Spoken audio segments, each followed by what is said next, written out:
As it stands right now, Donald Trump's campaign is in a position to where they can't afford a single misstep at all.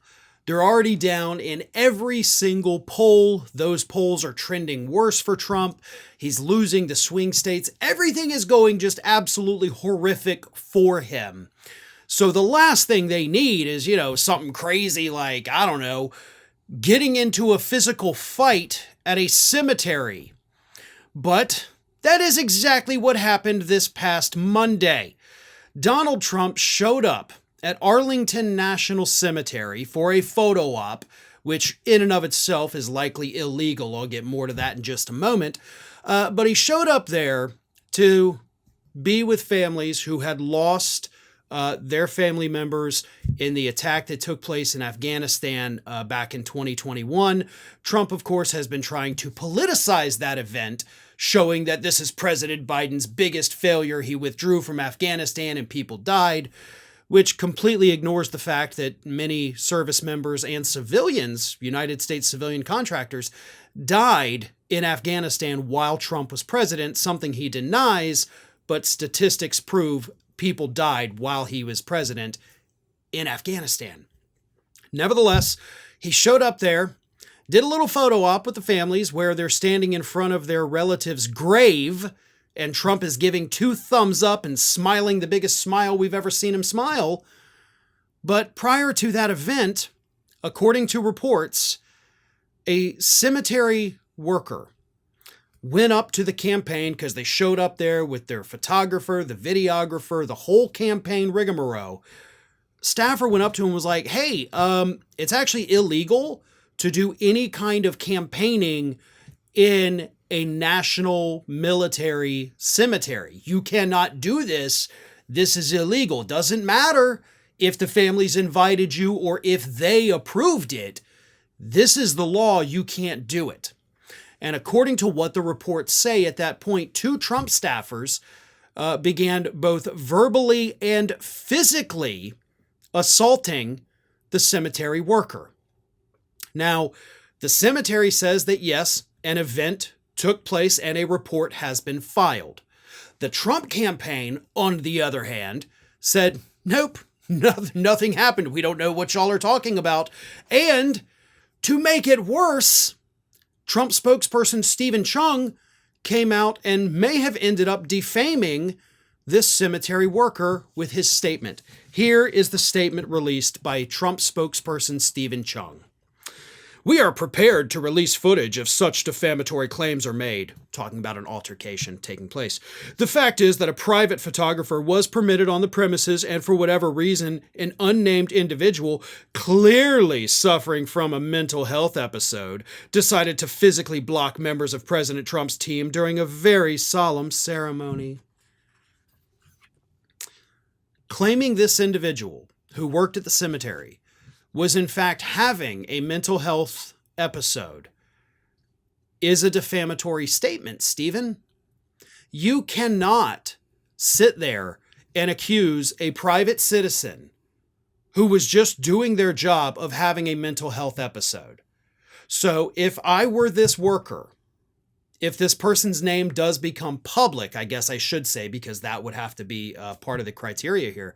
If this person's name becomes public, they should 100% sue Stephen Chung and the Trump campaign. And I'm not just talking about for a couple 100,000. No, go tens of millions.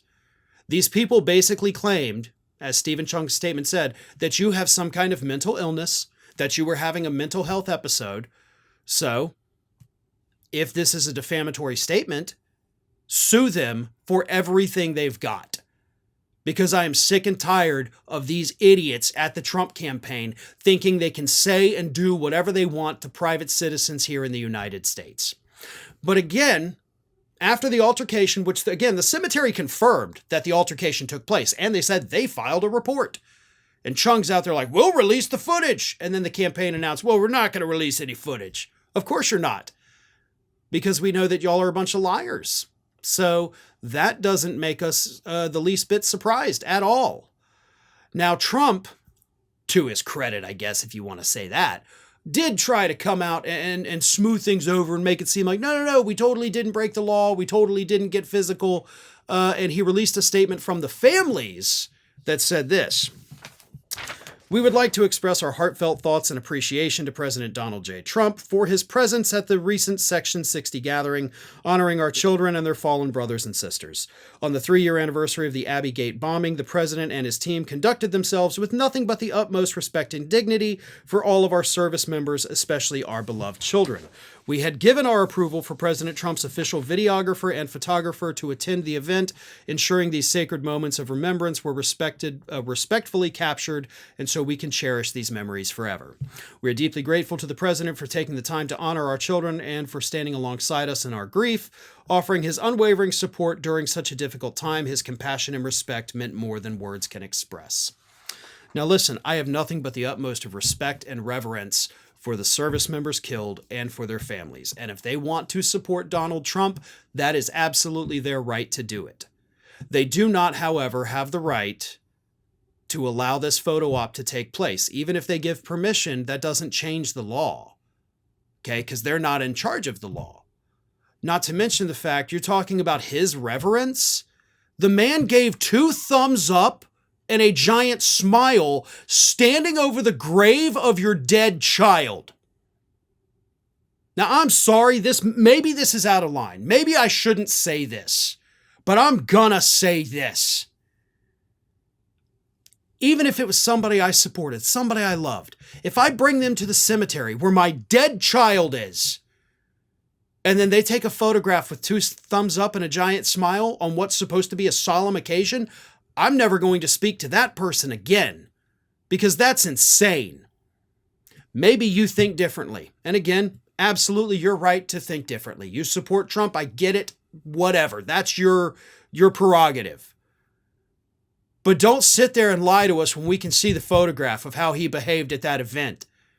If nothing bad happened, release the full video footage, right? Let's see. Let's see if this individual suffered a mental health episode, or if Donald Trump's crazed staffers decided to just rough him up a little bit because they wanted to uphold the law.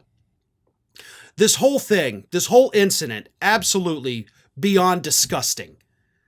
Trump used this as a campaign stunt, and that is not allowed by law. That is the bottom line. Doesn't matter if the family wanted it to happen or not, it's not allowed.